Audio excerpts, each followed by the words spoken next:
Going to California.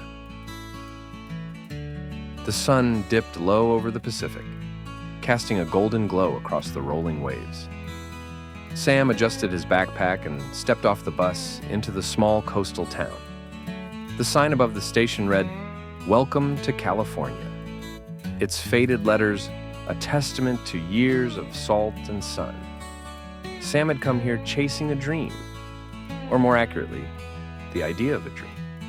A girl with flowers in her hair and laughter that echoed like wind chimes.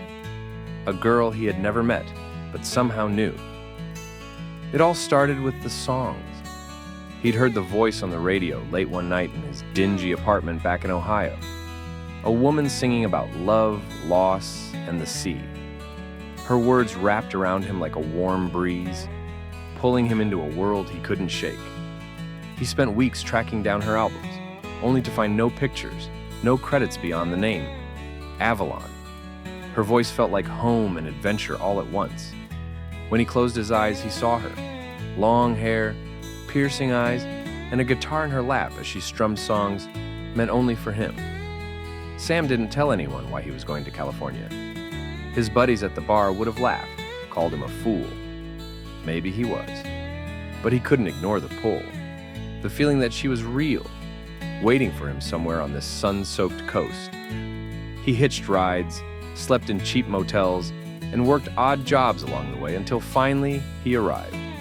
The streets were alive with color and music.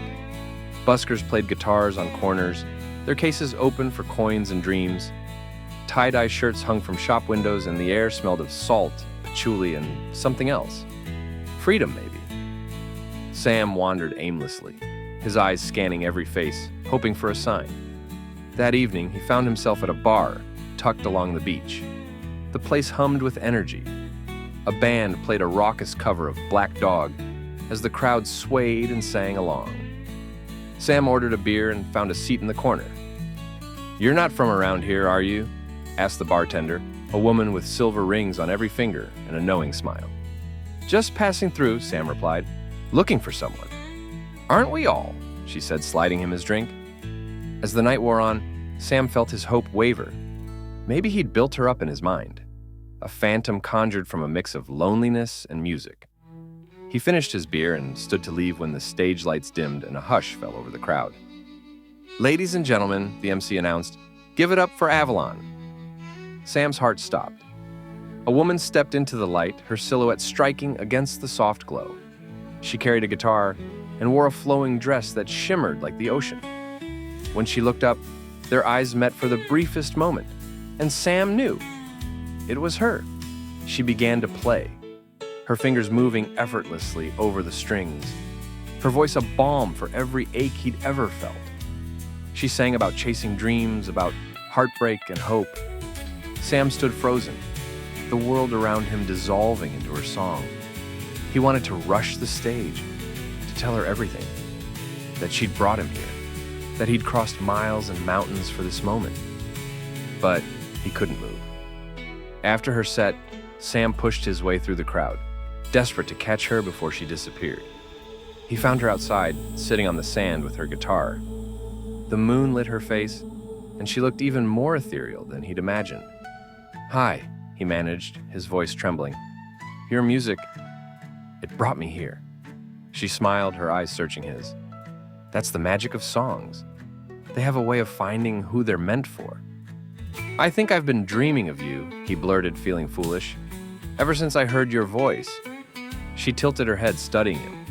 "Dreams are funny things. Sometimes they lead us to places we're meant to be."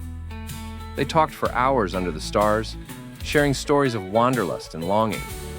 She spoke of her music, how it was her way of making sense of the world. He told her about Ohio, about the nights he'd spent imagining her. As dawn broke, Avalon stood and brushed the sand from her dress.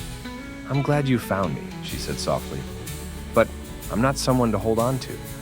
I'm just a moment, a song." Sam wanted to argue, to beg her to stay, but deep down he understood.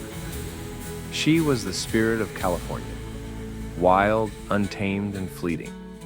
She kissed his cheek, her lips as soft as her voice, and walked away, leaving him with the memory of her song and the crash of the waves.